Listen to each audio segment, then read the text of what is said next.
এই মুহূর্তে যে ছবি আপনারা দেখছেন মেকলিগঞ্জের জামালদহ বনাঞ্চল, সেখানে কিন্তু যে হাতির যে দল, সেই দলটি কিন্তু অবস্থান করছে। আর সেই হাতিকে দেখতেই কিন্তু উৎসুক জনতার যে ভিড় লক্ষ্য করা যাচ্ছে। বন দপ্তরের যারা কর্মী তারা কিন্তু মাইক যোগে কিন্তু সকাল থেকেই প্রচার করছেন যেন সাধারণ মানুষরা কিন্তু এখানে ভিড় না করেন। বিশেষ করে হাতি যে কোনো মুহূর্তে কিন্তু বনাঞ্চল থেকে বেরিয়ে আসতে পারে। আতঙ্কিত রয়েছেন জামালদহে হাতি। আতঙ্ক তো প্রচুর আতঙ্কতে আছে। রাতটা কিভাবে কেটেছে? রাত তো আমাদের তো রাত্রে তো অতটা প্রভাব পড়েনি, সকাল থেকে প্রভাব পড়েছে। এখন কি জানা গেল হাতি কোথায় হয়েছে?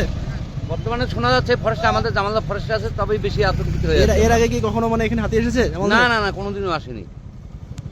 উৎসাহ আছে, পাবলিকের উৎসাহ আছে দেখার জন্য, কিন্তু আতঙ্ক তো সবারই আছে। আপনার নাম? আমার নাম চিন্টু দত্ত। পরে ওরা আমাদের বাড়ির পিছন দিয়ে বাইরে হয়ে ওরা আমাদের আলু বাড়ি এসুন বাড়ি পাঠিয়ে দিয়ে ওদিকে সোজা পূব দিকে গেল। কোন জায়গায় এটা? এটা স্মৃতিশক্তি বাচ্চার সাথে স্মৃতিশক্তির ওদিকে। মানে কি জায়গাটার নাম কি? যাটার নাম ডারকে বাড়ি। কতটা আতঙ্কে রয়েছেন? আমরা তো একটু আতঙ্কেই আছি, আর যা তো আমাদের বাড়িতে ঢুকছিল। কোনো ক্ষতি করেছে? দেখছি। কোনো ক্ষতি করেছে কি? হ্যাঁ, ক্ষতি করেছে কোনো? না, কিছু ক্ষতি করে নাই। আমাদের শুধু খালি ধানগুলো খাইছে মাঠে। ধান খাইছে। ধান খাইছে। কি নাম আপনার? আমার নাম নীরেন বর্মন। নির্মল, ঠিক আছে।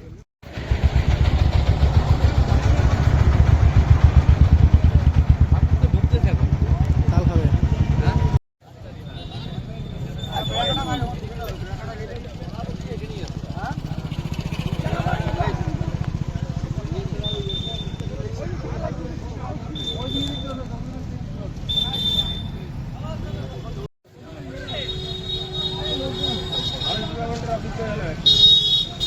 বিশেষ ঘোষণা, আপনারা জানেন এখানে হাতি প্রবেশ করে আছে।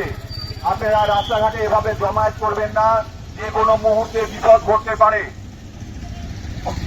বন বিভাগের তরফ থেকে একটি বিশেষ ঘোষণা, আপনারা জানেন এখানে হাতি প্রবেশ করে আছে। আপনাদের অনুরোধ করা হচ্ছে আপনারা রাস্তাঘাটে এভাবে জমায়েত করবেন না, জঙ্গলের দিকে চাপবেন না, যে কোনো মুহূর্তে বিপদ ঘটতে পারে।